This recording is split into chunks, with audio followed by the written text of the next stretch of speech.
Les marchandises déclarées hors délai, analyse des dispositions légales et réglementaires. Cet ouvrage écrit par un expert en douane, inspecteur des douanes et accises. On en parle dans ce nouveau numéro d'entretien Votre Magazine, magazine de la rédaction de Digital Congo, avec l'auteur de cet ouvrage qui est notre invité. Il nous a fait honneur de venir nous expliquer le contenu de cet ouvrage que j'ai ici entre mes mains. Arthur Lepri-Yankoy, bienvenue à vous. Merci. Vous êtes auteur de cet ouvrage. Justement, tout à l'heure, on va tout le long de cet entretien parler des objectifs même, du pourquoi de sa publication et de son contenu. Mais la première question qui me vient à l'esprit, déjà que vous êtes juriste, j'aimerais aussi le rappeler, et vous avez intégré l'administration douanière en RDC depuis 2001. On en a discuté avant le début de cet entretien. Vous êtes inspecteur de douane et accises. Ma première question est de savoir qui est un inspecteur de douane et accises et quel est son rôle? Merci. Un inspecteur de douane et accises, c'est d'abord un cadre de l'administration publique, parce que chez nous, en RDC, la douane est organisée sous forme d'une direction générale, donc attachée au ministère des Finances, et en tant qu'agent ou cadre de l'administration, il est employé au sein de la DGDA, et il est agent de douane. Quand vous lisez le code de douane, en son article 5, on définit un agent de douane, donc quelqu'un qui appartient à l'administration des douanes et accises. Alors, au sein d'une administration, il y a des échelons. On commence par être agent, demain on est cadre, et donc un inspecteur de douane, c'est un cadre au sein de l'administration des douanes et accises. Et souvent, ça complique ce mot accises. Il y a même des journalistes qui se trompent pour parler de assises, alors que c'est accises. Bon, on va profiter de votre passage ici pour en savoir un peu plus sur ce mot. Ça veut dire quoi, accises?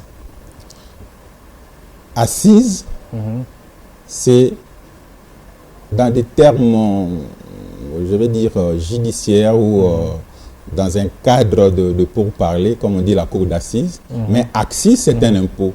C'est un impôt qui frappe, un impôt sur la consommation, qui frappe un certain nombre de produits qui sont soit importés, soit fabriqués localement, mais pour des raisons soit de dangerosité ou de leur caractère de luxe, le législateur a trouvé bon d'imposer cette consommation. On a par exemple le droit d'accise sur les parfums, qui est un produit de luxe. On a le droit d'accise sur les véhicules qui, par pollution de produits dangereux, il y a un droit d'accise là-dessus. Donc c'est un impôt qui est, contrairement au droit de douane, qui frappe des marchandises importées. Les droits d'accise peuvent frapper des marchandises produites localement ou importées. Mais ce n'est pas toutes les marchandises qui sont soumises au droit d'accise. C'est une catégorie compte tenu de leur soit de caractère luxueux ou trop dangereux pour la population. Alors, on reste sur votre ouvrage, les marchandises déclarées hors délai, analyse des dispositions légales et réglementaires. Il y a quelque chose qui nous tique. Votre livre, vous l'avez dédicacé à titre posthume à Paulin Lepria Mikole Bonzalé. Qui était-il et pourquoi cette reconnaissance, même au début, au-delà de dédicaces à l'endroit de votre épouse, vos enfants, mais il y a aussi ce nom-là de Paulin Lepria. Qui était-il et pourquoi vous le qualifiez de soldat du savoir? Oui, Paulin Lepria a plusieurs casquettes, plusieurs facettes, plusieurs dimensions. D'abord, un fiscal-livre chevronné. Il était, parce que décédé il y a une année, un cadre au sein de l'administration des impôts, à la DGI. Il a évolué aussi au sein de la DGRK, ce sont les pionniers de la Direction générale de recettes de Kinshasa. Il est enseignant des universités, je ne l'appelle pas professeur parce qu'il n'a pas et de thèse. Je ne vais pas créer des polémiques ici, mais il a enseigné pendant 33 ans. C'était votre frère? C'est pas trop les caractères de frère, mais c'est plutôt les côtés formateurs. Ok. Il est mort à 59 ans, mais il a enseigné pendant 33 ans. Ce qui veut dire qu'il a commencé Un peu plus tôt. Très jeune. Très jeune. Moi, je suis son étudiant. Et il a passé sa vie à former, tant au sein de l'administration que la population, la jeunesse congolaise en tant qu'enseignant. Il a été chef de travaux à l'université de Kinshasa. Il a donné cours à l'IEC pendant plusieurs années. Il a donné cours à l'École nationale des finances. Et il est allé trouver la mort en allant former des agents et cadres de la DGI au Nord Kivu. Donc déjà, ça c'est quelqu'un qui a donné sa vie à l'enseignement. Nous savons que l'enseignement c'est un apostolat, c'est une vocation. Il avait cette vocation. Alors je l'appelle soldat du savoir, un peu à la manière de casque bleu, qui sont de soldats de paix, des gens qui donnent leur vie pour la paix. Paulin Lépris a donné sa vie pour combattre l'ignorance. Il était très à l'aise dans cet exercice d'enseigner. Il a, comme je le disais tantôt, enseigné pendant 33 ans. Et donc c'est toute une vie. Il a voué sa vie à former les gens, à leur donner le savoir. Et c'est la meilleure façon pour combattre l'ignorance et aider tant soit peu apporter sa contribution, je vais dire, au développement. Au profit de la communauté surtout. Alors, vous êtes inspecteur en douane depuis une vingtaine d'années. Vous choisissez d'écrire sur la problématique des marchandises déclarées hors de délai. Pourquoi seulement sur les marchandises déclarées hors délai? Est-ce que c'est parti d'un constat à cause des problèmes certainement dans les activités douanières en République démocratique du Congo? Bien sûr, bien sûr. C'est parti d'un constat. En fait, il y a eu ou il y a de litiges entre les opérateurs économiques et la douane. Nous connaissons des cas de marchandises vendues aux enchères publiques.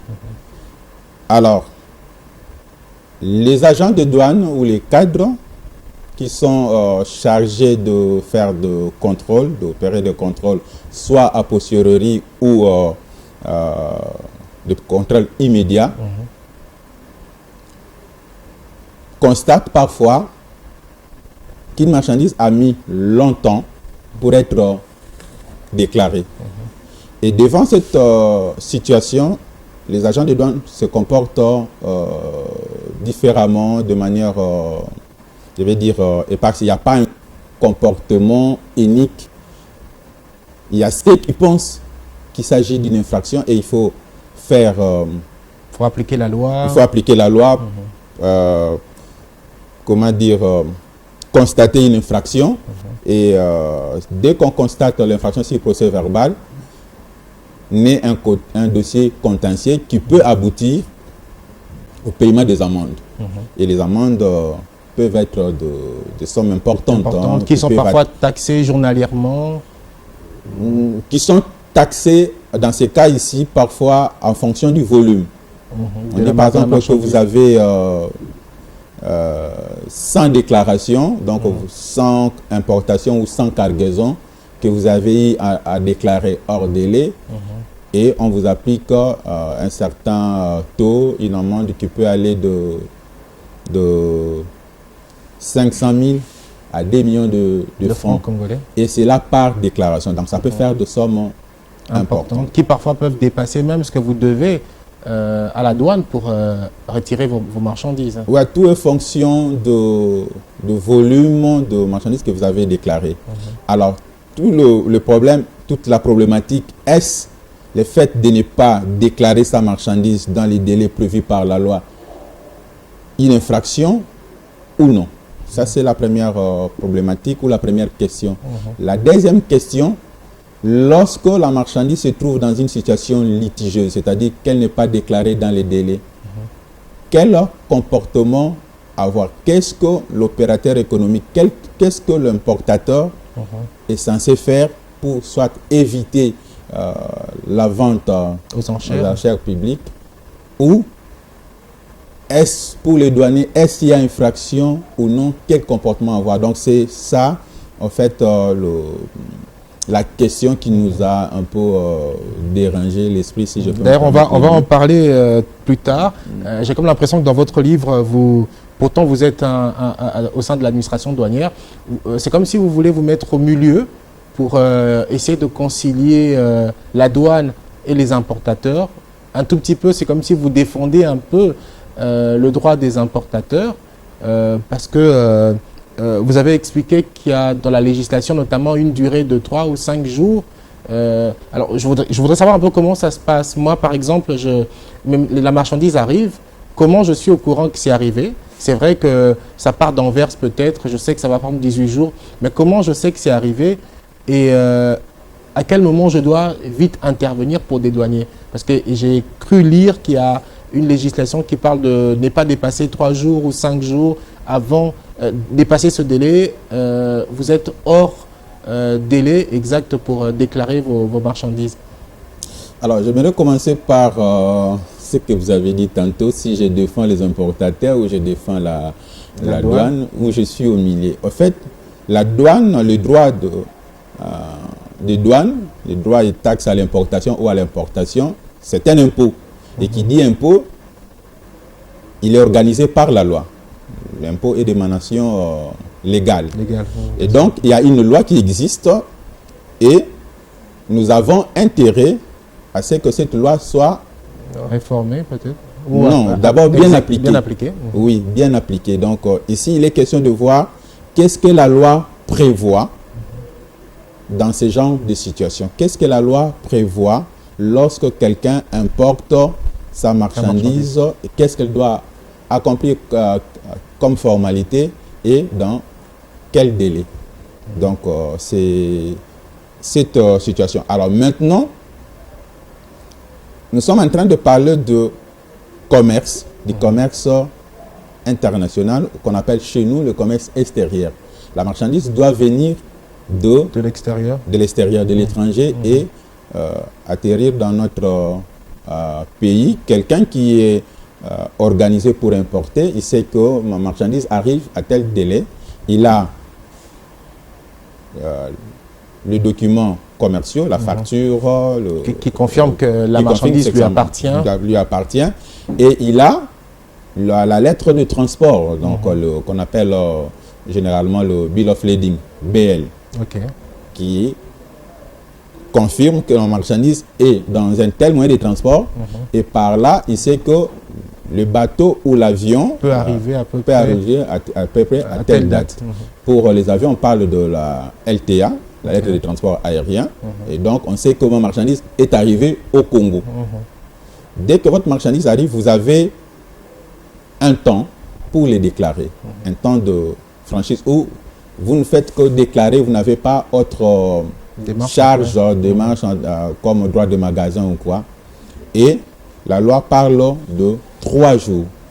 3 jours francs. Donc, francs, donc ouvrables? Non, d'abord, 3 jours francs. C'est, en termes de computation des délais, lorsqu'on parle de 3 jours francs, c'est qu'on ne compte pas les premiers jours. Et on ne compte pas les derniers jours, ça fait à peu près 5 jours.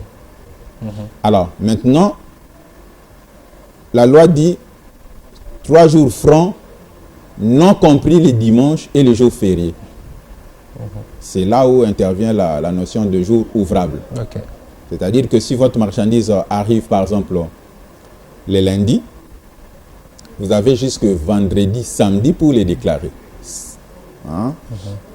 Alors, si votre marchandise arrive, par exemple, le mercredi, vous avez jusque mardi de la semaine prochaine pour les déclarer, ou le mercredi, parce que le dimanche ne sera pas compté. Il n'y a pas de travail. Ouais, ce n'est pas un jour qui est compté dans les délais. Alors, si par bonheur pour vous, que le lundi est férié, et donc on aura les dimanches et les lundis qui ne sont pas comptés.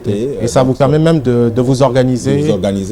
Davantage. Et donc, c'est là ce que la loi prévoit pour toute personne qui importe sa marchandise. Il a donc un délai qui peut aller de 3 à 5-6 jours, selon comme on vient de dire, pour déclarer. Alors, déclarer une marchandise, c'est quoi?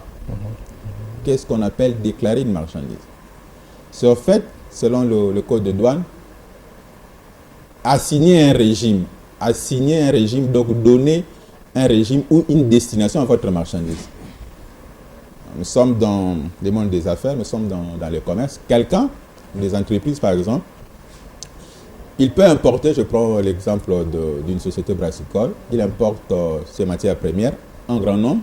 Il dit, bon, je prends cette marchandise, je les mets en entrepôt de douane. C'est un régime douanier. Le fait de dire, bon, je souscris une déclaration pour que cette marchandise soit gardée en entrepôt, c'est un régime, c'est ça la déclaration. Lorsqu'on dit l'essentiel au moins, c'est de faire cette déclaration. Voilà. On peut aussi dire, comme nous, le particulier, j'ai importé une voiture, une machine et tout ça. J'ai dit, bon, moi, je n'ai pas besoin de garder ça en entrepôt. Je vais mettre ça directement à l'utilisation, ce qu'on appelle l'importation définitive. Donc là, on déclare à la mise à la consommation. Donc, déclarer une marchandise, techniquement, légalement, veut dire assigner un régime douanier à votre marchandise et dans un temps prévu. Alors, est-ce que vous, en tant qu'expert en douane et accises, vous jouez aussi un rôle de facilitation ou de conseil à l'intention des importateurs, par exemple? Parce que vous avez la maîtrise du code douanier, la législation, vous en avez, mais ce n'est pas tous les importateurs qui maîtrisent cela. Et c'est peut-être à cause de cela qu'il y a souvent de problèmes. Les 3 jours francs, vous avez la chance d'avoir 5 jours si vous tombez sur un... Il y a des importateurs qui ne maîtrisent pas et qui souvent sont butés à un problème. Ah, c'était déjà arrivé. Et il se dit, bon, ça va, si à Matadi, je reste à Kin, je prends mon temps, je prends mon bus lundi pour arriver à Matadi. Vous avez 6-7 heures de route. Et du coup, il arrive, on vous dit, monsieur, mais voilà, vous avez dépassé le délai légal de la déclaration. Vous risquez d'avoir des pénalités à payer. Est-ce que vous jouez aussi un rôle d'accompagnement pour orienter? Déjà que la douane, la DGD est une administration publique et donc toute personne peut s'adresser à l'administration pour avoir les renseignements. Les renseignements qu'il faut. Et en plus de cela, le code de douane permet à toute personne de demander des renseignements à la douane et ces renseignements sont fournis gratuitement. Mais après, la douane n'est pas un conseil au sens juridique du terme comme un avocat, non. Si une personne importe et veut accomplir des formalités douanières ou des formalités de dédouanement, il doit plutôt aller vers un commissionnaire en douane qui sera pour lui comme une sorte d'auxiliaire, un peu comme les avocats le font pour leurs clients devant les cours et tribunaux. L'agence en douane ou le commissionnaire en douane va encadrer parce que la matière douanière est technique, même si le code de douane permet à toute personne concernée, je vais dire l'importateur, les destinataires de marchandises, de déclarer sans faire recours à un commissionnaire en douane ou à un déclarant, mais par le fait que c'est un domaine très technique, il est conseillé de s'adresser à un commissionnaire en douane. Mais si vous venez vers la douane pour chercher les informations, en tant qu'administration publique, on va vous donner ces informations. Alors, l'avant-propos de votre ouvrage, et je ne sais pas le terme que je dois utiliser, est signé par M. Nzuka Mapengo, tout récemment directeur général adjoint en charge de questions techniques à la Direction générale de douane et accises. J'ai essayé de lire, si je peux essayer de faire un résumé. Quelque part, il dénonce ce que peut être un méfait de cette législation sur le dépassement de délai de déclaration en douane. Il dit que ça ternit même, ça peut handicaper l'économie congolaise, ça ternit un peu l'image de la législation vis-à-vis des importateurs. Comment vous expliquez cela? Alors, le directeur général adjoint, M. Simon Ibenzuka Mapengo, que je salue au passage, m'a fait l'honneur de préfacer l'ouvrage. En fait, dans sa pensée, il veut montrer l'importance de maîtriser la législation, de connaître la loi, d'abord pour le douanier. Parce que la douane, en fait, c'est une police des marchandises à la frontière. Alors, vous voyez, c'est beaucoup de pouvoir qu'on donne à une police. Et si cette police n'a pas la maîtrise des procédures, n'a pas la maîtrise de la loi, peut prendre certaines mesures ou décisions qui vont déranger. Nous sommes dans les cas de marchandises qui ne sont pas déclarées dans les délais. Alors, admettons qu'un agent de douane dit, mais parce que vous n'avez pas déclaré dans les délais, je vous fais un contentieux. Et les contentieux aboutissent, comme je le disais tantôt, à des paiements de sommes importantes. Ça va handicaper l'entreprise. En tout cas, ça va causer des soucis sur le plan financier. Alors qu'en réalité, il n'y aurait pas un problème. Vous voyez? Et donc, il interpelle donc l'ensemble de la communauté douanière à une maîtrise de la législation douanière. Alors, tout à l'heure, je vous ai posé une question sur que faire lorsque vos marchandises sont arrivées, comment être informé. Vous avez dit clairement que pour une personne qui importe les marchandises en recourant à une société de transport sérieuse, vous avez le délai. Quand est-ce que ça quitte le port de provenance, quand est-ce que ça arrive. Donc, vous avez le temps de vous préparer pour déclarer vos marchandises. Alors, une fois que vous ne déclarez pas vos marchandises, il y a ce délai de 3 jours. Dépasser le délai de 3 jours, il y a sûrement des pénalités à payer. Avant qu'on arrive à des solutions, ce que vous préconisez comme solution pour éviter cela, mais je voudrais qu'on s'attarde un tout petit peu de ce côté-là. Ma marchandise arrive, je dépasse le délai de 3 jours, j'arrive, on me dit le délai est dépassé. Qu'est-ce qui se passe par la suite avant qu'on arrive peut-être à la mise en vente aux enchères publiques? Qu'est-ce qui se passe? Bon, déjà, il faut dire que même si le délai est dépassé, la personne concernée a le droit de déclarer sa marchandise. Seulement, comme je le disais, dans les 3 jours, il n'a pas de frais qui paient à la douane, comme un droit de magasin ou quoi. La douane est censée recevoir les affaires, mettre ça de côté. Mettre ça de côté. Bien identifié. Bien identifié. C'est ce qu'on appelle on fait la prise en charge. On dit votre marchandise est là, c'est tel lot, ainsi de suite. Alors, pendant les 3 jours francs, vous n'avez aucune charge, si ce n'est que de déclarer votre marchandise. Dépasser ces délais-là, on vous donne encore comme nous allons le voir dans la procédure, vous avez encore 5 jours ou 15 jours. Qu'on ajoute. On met la marchandise sur ce qu'on appelle aire de dédouanement ou un magasin pour vous permettre toujours de vous préparer. Alors, dépasser ces délais, le responsable de la douane, notamment le receveur, met votre marchandise en dépôt dans un magasin. Et à partir de ce moment-là, vous payez maintenant des frais de magasin.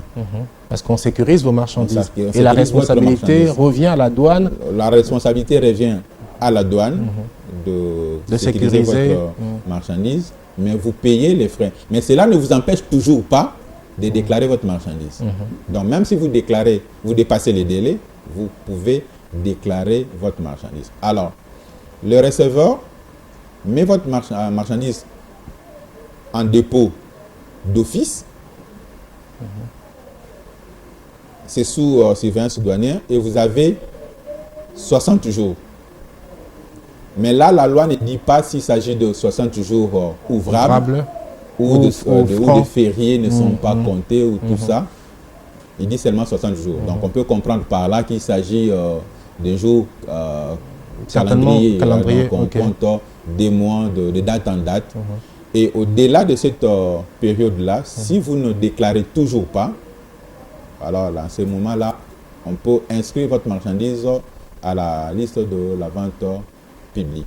Mais même si c'est inscrit pour la vente publique, avant que la vente ne commence, si vous avez les moyens nécessaires, vous déclarez votre marchandise. Mais est-ce que ça arrive aussi que des importateurs, par exemple, font venir des marchandises, mais une fois les marchandises arrivées, ils n'ont pas les moyens, il y a les imprévus qui existent. L'importateur, ça peut arriver que l'importateur n'ait pas les moyens de prendre ces marchandises. Est-ce que c'est de l'irresponsabilité de l'importateur, par exemple? Parce qu'en tant qu'importateur, on est homme d'affaires, on est censé se préparer. On sait d'ailleurs combien ça coûte parce qu'on prend les renseignements qu'il faut auprès de la douane sur la tarification. Il y a une tarification qui existe, dont les informations sont disponibles au profit de tous. Bon, la vie est faite des aléas. Je suppose que quelqu'un qui importe sa marchandise s'est préparé pour les dédouaner. Mais qu'est-ce qui fait qu'il ne puisse pas dédouaner dans les délais, qu'il puisse comme ça laisser sa marchandise? C'est peut-être les aléas, les imprévus. Le plus important, c'est de voir, face à cette situation, quelle attitude observer. Quels sont vos droits? Parce que il faut connaître les droits. Après avoir vous pouvez être à même de les défendre. Et donc le plus important ici, c'est de faire connaître à nos téléspectateurs leurs droits. Quand la marchandise se trouve entre le main de la douane et qu'elles ne sont pas déclarées, quels sont leurs droits, quels sont leurs devoirs, quels sont les risques qu'il encourt. Alors, lors de la vente aux enchères, comment ça se passe en ce moment-là? La douane prend combien? Et l'importateur, ça ne veut pas dire qu'il perd tout. Même si on met la vente aux enchères de vos produits parce que vous n'avez pas respecté le délai de déclaration, ou vous êtes arrivé, vous avez déclaré, mais on vous a laissé entre autres 60 jours pour payer, tout en, bien sûr, en payant les taxes d'entreposage. Une fois qu'on met les produits à la vente aux enchères, la douane récupère combien et l'importateur gagne combien? Bon, disons déjà que la vente aux enchères n'intervient que après avoir abandonné votre marchandise, en fait. Tant que vous n'abandonnez pas. Oui, mais vous abandonnez, je vais dire, un peu tacitement, parce qu'on vous a donné un délai. Vous n'avez pas déclaré. La douane considère que votre marchandise est abandonnée. Et à partir de ce moment-là, ça devient une propriété de l'État. Il y a donc donc vous ne bénéficiez plus de rien. Non, je vais arriver à cela. Je montre d'abord les conséquences, c'est-à-dire que vous êtes exproprié. Donc vous perdez vos droits. Vous perdez vos droits sur cette marchandise. Alors, lorsque on organise la vente publique, la marchandise est vendue libre de droit. C'est-à-dire que la personne qui va acheter votre marchandise n'aura pas à dédouaner cela. Ok. Voilà, c'est comme si ça a été dédouané parce que ça devient la propriété de l'État. Il est vendu libre de droit. C'est ce que dit l'article 285 du Code de douane. Vous voyez, l'article 285 organise la vente publique. Alors, la marchandise est vendue libre de droit. Le produit de la vente sert à couvrir les frais de la vente publique, l'organisation de la vente publique. Ce qui va rester comme solde est donné à l'administration et le reste, s'il reste encore des reliquats, l'importateur, le propriétaire de la marchandise est en droit de réclamer. Mais la marchandise est vendue libre de droit et c'est la vente aux enchères. Il appartient donc à la personne de proposer un prix. Et donc, vous pouvez acheter votre marchandise à un prix élevé et voir...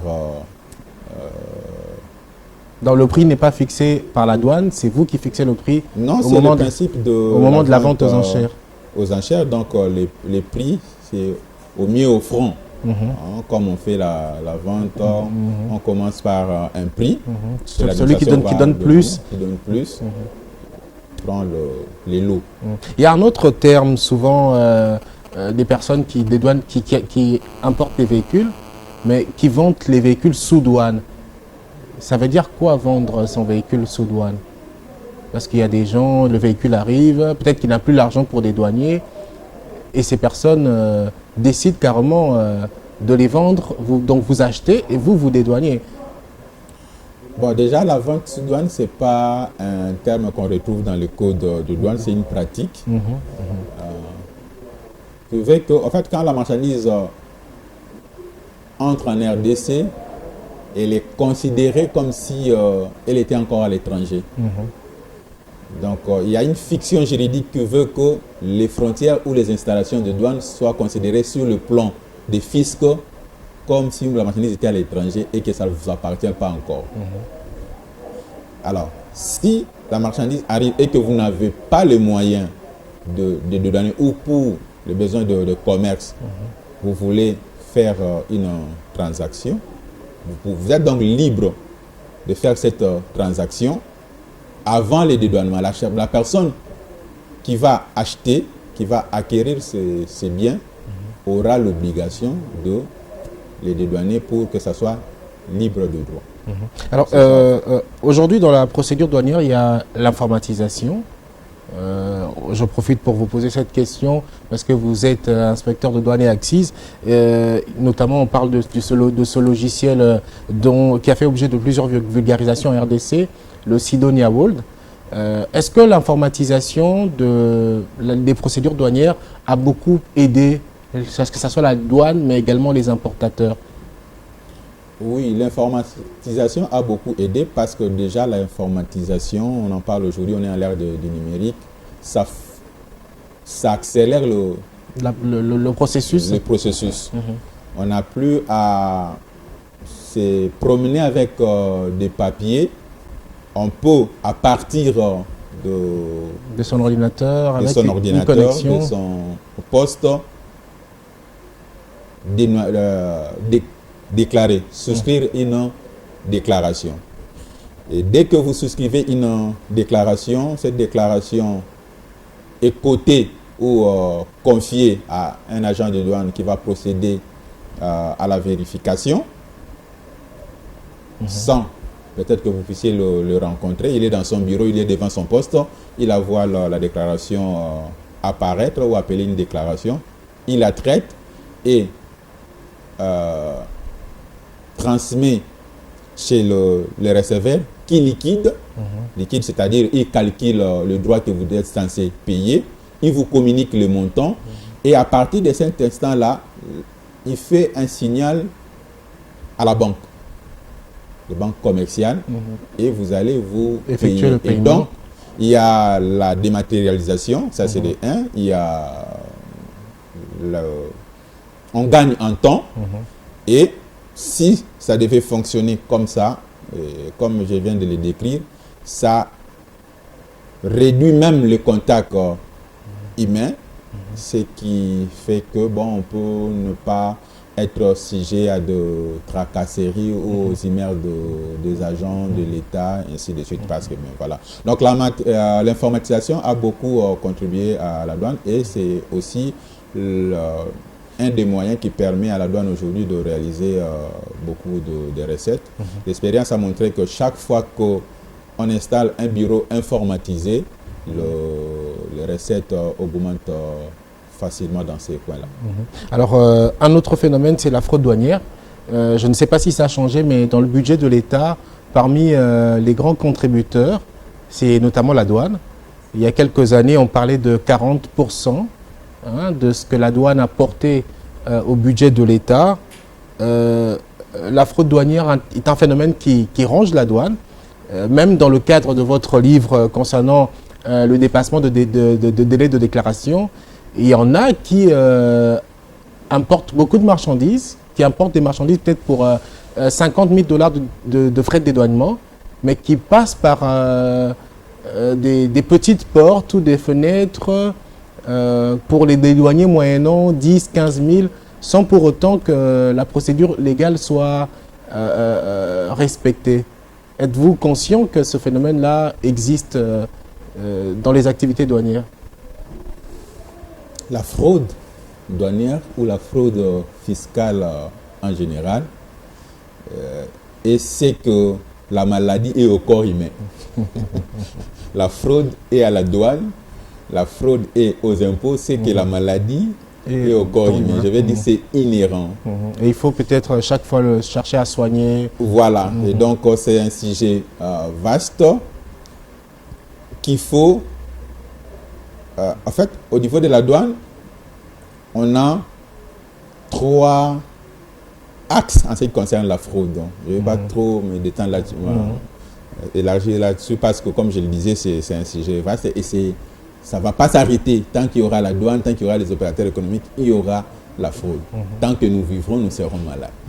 Et c'est ce que je vais dire. Mais du côté de la douane, nous avons la prévention, des actions préventives. Donc, canaliser plus de marchandises pour que les gens ne fraudent pas, les opérateurs économiques ou le commissionnaire en douane ne recourent pas à la fraude, donc leur faciliter la tâche. On a des mécanismes comme les crédits d'enlèvement, c'est-à-dire un opérateur économique qui ne sait pas réunir le montant, de prendre sa marchandise, d'entrer en possession de sa marchandise et de payer à un certain délai. Ce sont des mécanismes de facilité. Tout en ayant des garanties que cette personne va réellement respecter la parole. Voilà. Et puis, nous avons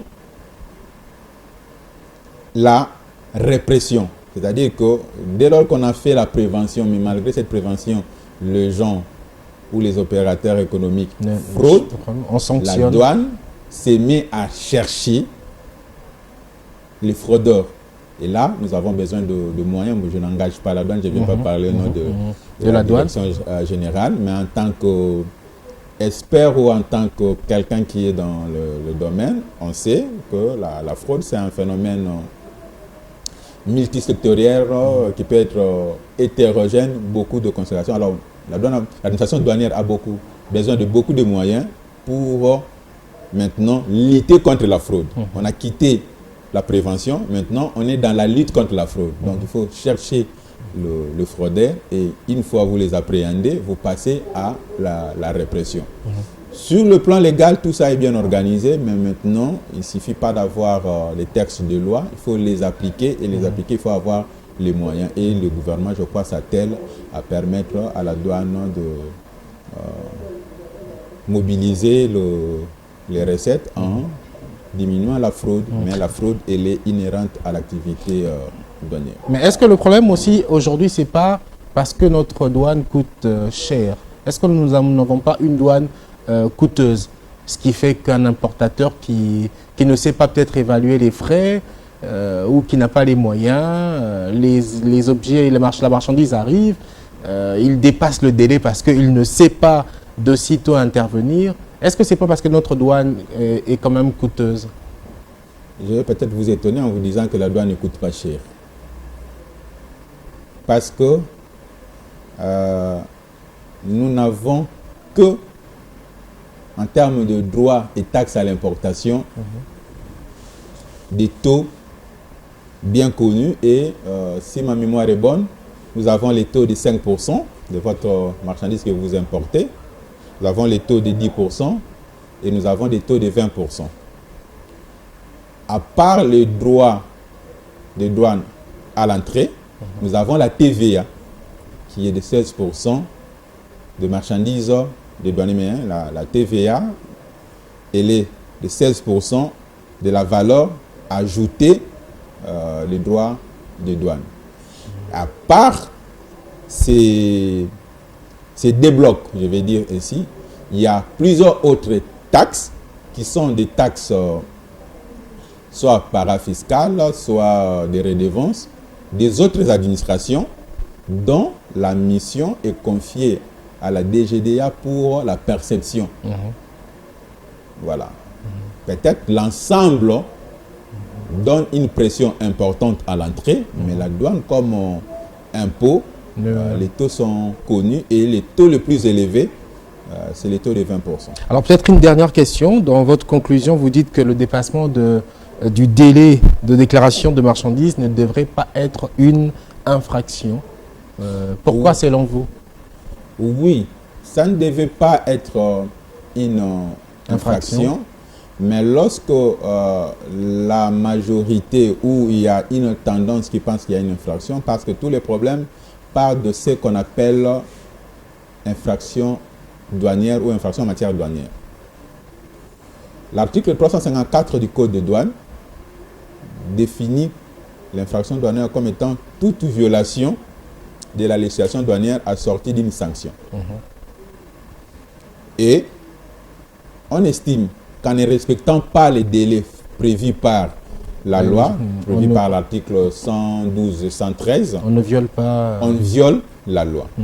Et donc, c'est une infraction. Ça, c'est une tendance qui pense à ça. Il dit, bon, écoutez, la loi prévoit un délai, vous n'avez pas respecté ces délais, donc vous avez violé la loi, donc il y a infraction.